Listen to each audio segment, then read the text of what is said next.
What's going on, everybody? This is officially the first video in my YouTube channel, and it's a little different than what I thought it was going to be. And there's a couple of reasons for it.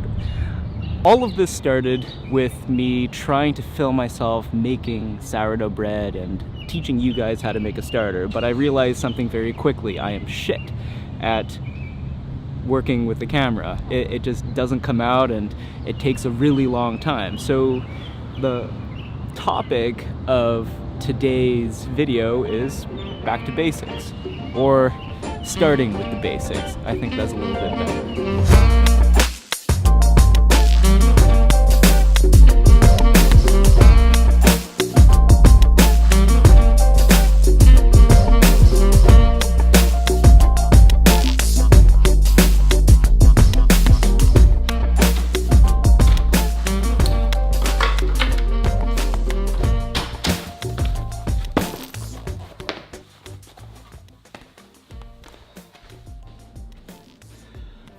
It's really hot out there.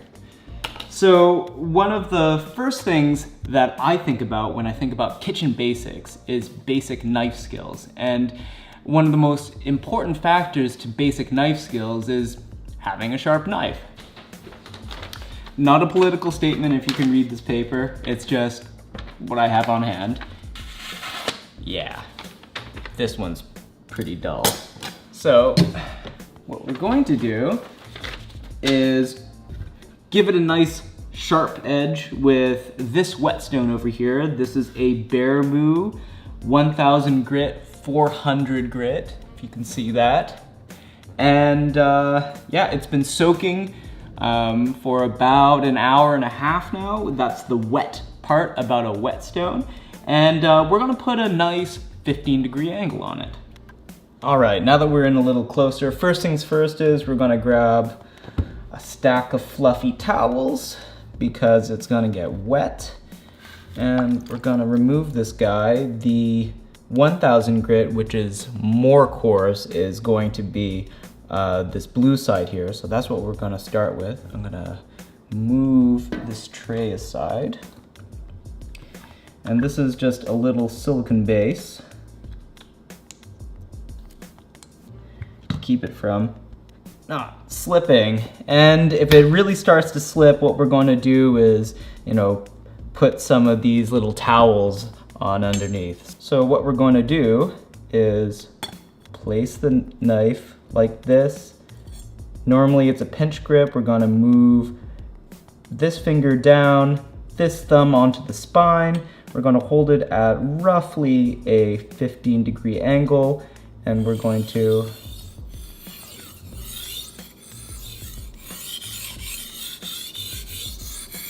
run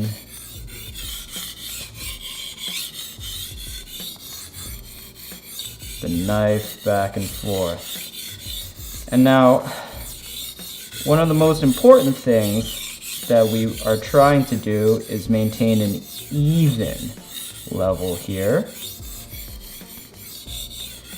You don't want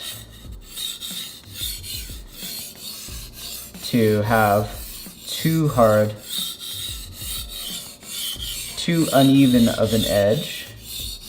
And I'm just placing pressure with my left hand.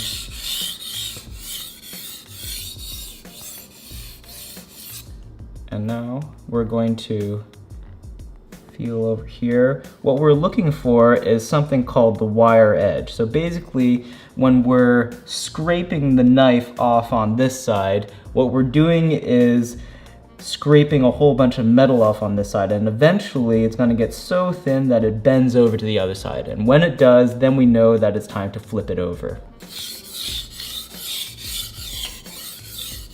see here.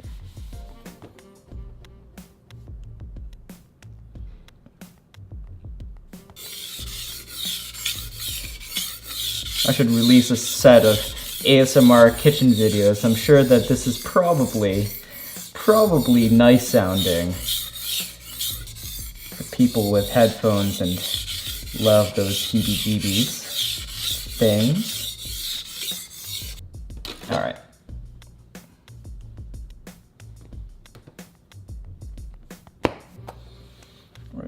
Stick it down there.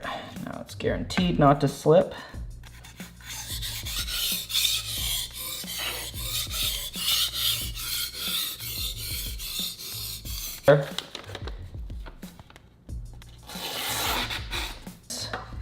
Now we're going to go to a higher grit, and basically what this is going to do is polish that edge, give it a nicer sort of feel.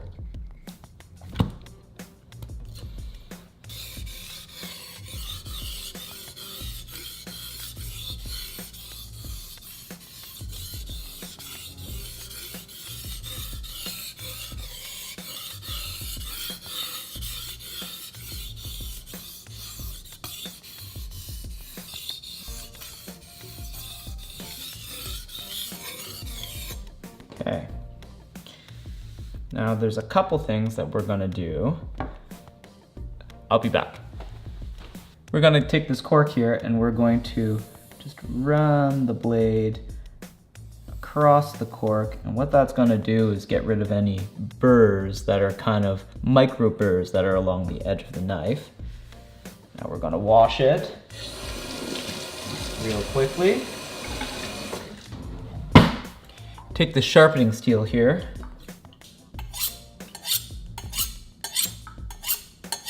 That's a sharp knife. And you can tell it's a sharp knife because it should be biting into the nail of your thumb. Please do not cut your thumb.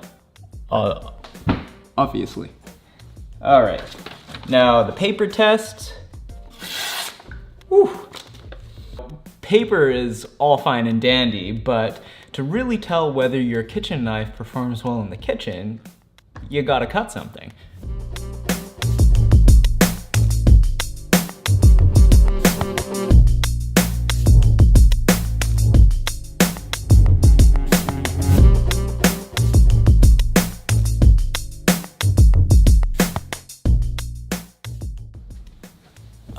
All right, well, that's it for me, guys. I want to thank you so much for joining me and my channel.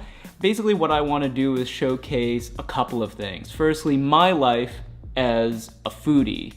And secondly, my life as a foodie in the context of Toronto. Now, Toronto